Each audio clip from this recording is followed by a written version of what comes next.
ತುಂಬ ಜನ ಕಂಪ್ಲೇಂಟ್ ಮಾಡ್ತಿರ್ತಾರೆ, ವಾಕಿಂಗ್ ಏನಾದರೂ ಸ್ಟಾರ್ಟ್ ಮಾಡಿದಾಗ ಅಥವಾ ಏನಾದರೂ ಫಿಸಿಕಲ್ ಆ್ಯಕ್ಟಿವಿಟಿ ಎಕ್ಸಸೈಸ್ ಈ ಥರದ್ದು ಮಾಡಿದಾಗ ತುಂಬ ಮಸಲ್ಸ್ ಪೇಯ್ನ್ ಬರುತ್ತೆ, ಮೈಕೈ ನೋವು ಜಾಸ್ತಿ ಬರುತ್ತೆ ಮತ್ತು ಬೇಗ ಕಡಿಮೆ ಆಗೋದಿಲ್ಲ. ಸೊ ಹಾಗಾಗಿ ಪೇಯ್ನ್ ಕಮ್ಮಿಯಾಗಿ ನೀವು ನೆಕ್ಸ್ಟು ವಾಕಿಂಗ್ ಅಥವಾ ಎಕ್ಸಸೈಸ್ ಮಾಡಲಿಕ್ಕೆ ಹೋದಾಗ ಇಟ್ಸ್ ಗ್ಯಾಪ್ ಆಗಿಬಿಡುತ್ತೆ, ಲೈಕ್ 2 to 3 ಡೇಸ್ ಹಾಗೆ ಗ್ಯಾಪ್ ಆಗಿಬಿಡುತ್ತೆ. ಸೊ ಹಾಗಾಗಿ ನಿಮಗೆ ನೆಕ್ಸ್ಟ್ ವರ್ಕೌಟ್ ಮಾಡಬೇಕು ಅಂತ ಮೋಟಿವೇಶನೇ ಇರೋದಿಲ್ಲ. ಸೊ ಹಂಗಾಗುತ್ತೆ.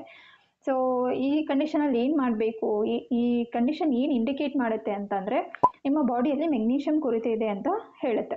ಸೊ ನಿಮ್ಮ ಮಸಲ್ ರಿಕವರಿ ಯಾವಾಗ ಫಾಸ್ಟಾಗಿ ಆಗ್ತಿಲ್ಲ, it indicates magnesium deficiency. So ಹಾಗಾಗಿ ನೀವು ಮೆಗ್ನೀಷಿಯಮ್ ರಿಚ್ ಇರುವಂಥ ಫುಡ್ಡನ್ನು ಇನ್ಕ್ಲೂಡ್ ಮಾಡ್ಕೋಬೇಕಾಗತ್ತೆ. ನೀವು ಫಿಸಿಕಲ್ ಆ್ಯಕ್ಟಿವಿಟಿ ಏನಾದರೂ ಇನ್ಕ್ಲೂಡ್ ಮಾಡ್ಕೋತಿದ್ದೀರಾ ಅಂತಂದರೆ ಪ್ರೊಆಕ್ಟಿವ್ ಆಗಿ ಮೆಗ್ನೀಷಿಯಮ್ ರಿಚ್ ಇರುವಂಥ ಫುಡ್ಡನ್ನು ಇನ್ಕ್ಲೂಡ್ ಮಾಡ್ಕೊಳ್ಳೋದು ಒಳ್ಳೆಯದು. ಸೊ ಯಾವುದೆಲ್ಲ ಕನ್ಸ್ಯೂಮ್ ಮಾಡಬೇಕು ಮೆಗ್ನೀಷಿಯಮ್ ರಿಚ್ ಇರುವಂಥ ಫುಡ್ ಅಂದರೆ ಮೇಯ್ನಾಗಿ ಬನಾನಾ, ಪಚ್ಚಬಾಳೆಹಣ್ಣು ಅಂತ ಹೇಳ್ತೀವಲ್ಲ ಅದನ್ನು ಇನ್ಕ್ಲೂಡ್ ಮಾಡ್ಕೋಬೋದು, ಮತ್ತು ಕ್ಯಾಶ್ಯೂಸ್ ಇನ್ಕ್ಲೂಡ್ ಮಾಡ್ಕೋಬೋದು, ಆಲ್ಮಂಡ್ಸು ಮತ್ತು ಪೀನಟ್ಸ್ನ ಇನ್ಕ್ಲೂಡ್ ಮಾಡ್ಕೊಳ್ಬೋದು, ಮತ್ತು ಡಾರ್ಕ್ ಚಾಕ್ಲೇಟ್ 70% ಇದ್ದರೆ ತುಂಬ ಒಳ್ಳೆಯದು.